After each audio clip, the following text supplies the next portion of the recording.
Defendida por uns, atacada por outros, na próxima sexta-feira, a Constituição brasileira irá completar 30 anos.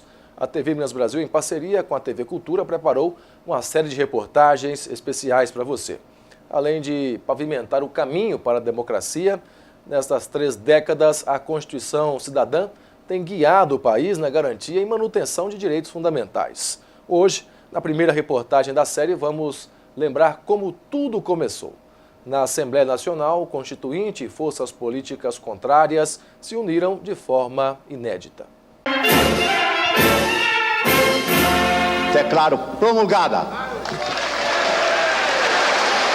o documento da liberdade, da dignidade, da democracia, da justiça social do Brasil. Que Deus nos ajude que isto se cumpra. Um novo país começaria naquele 5 de outubro de 1988. Mas a reconstrução da democracia começou oficialmente 3 anos antes, em 15 de janeiro de 1985, com a eleição de Tancredo Neves, o primeiro presidente civil depois de 21 anos de ditadura militar.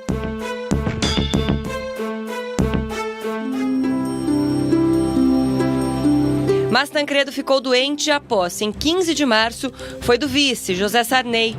O período de redemocratização demandava um documento que retratasse a nova realidade social.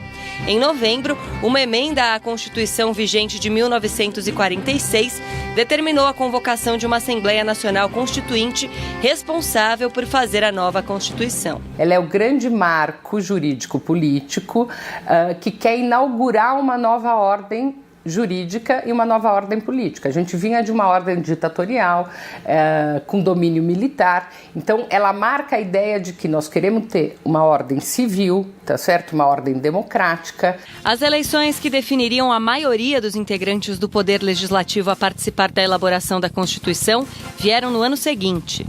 Em 1984 houve a campanha para as diretas já, que foram campanhas de massa, a maior manifestação de massa da América Latina e da história do Brasil. A campanha direta já, ela não tem efeito no curto prazo, mas ela mostrou a força da oposição. E quando a Constituinte é eleita, é nesse contexto que ela é eleita. A instalação da Assembleia responsável pela nova Constituição do Brasil se deu no dia 1º de fevereiro de 1987. Logo na sessão inicial, veio o impasse sobre a participação de senadores eleitos em 1982 e a maioria votou pelo sim. Dos 559 parlamentares que passaram a assumir também o papel de constituintes, a maior parte era do estado de São Paulo. Fábio Feldman, então deputado federal, era um deles. Eu sinto muito orgulho, até porque, foi um ponto alto na minha vida. Eu tinha 30 e poucos anos. Foi a minha primeira eleição, eu me candidatei para ser constituinte. Cada deputado, cada senador tinha a noção clara da importância da Constituinte e queria deixar, entre aspas, um legado.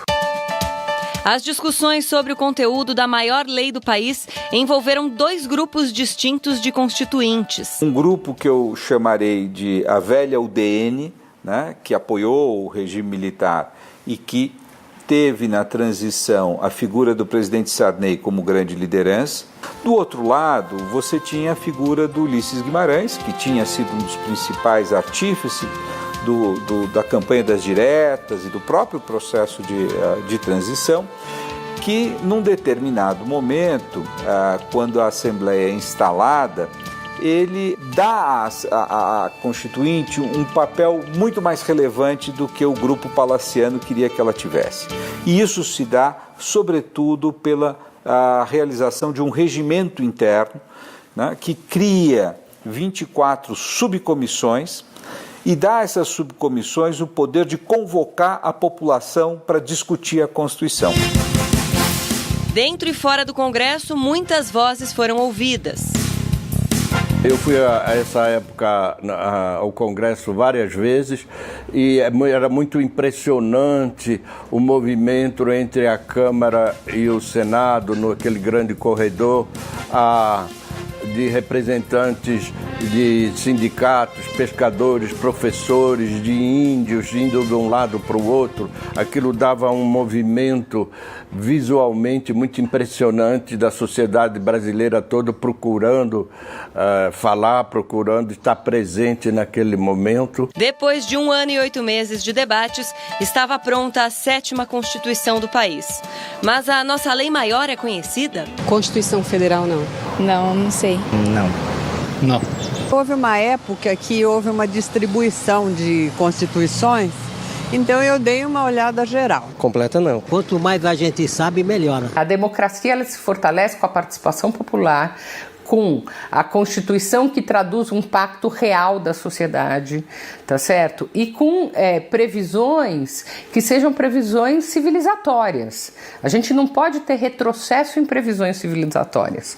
Então, quando a gente fala dos direitos fundamentais, quando a gente fala de separação de poderes, quando a gente fala de soberania popular, da força do legislativo para dialogar sobre essas questões, a gente está falando de processo civilizatório.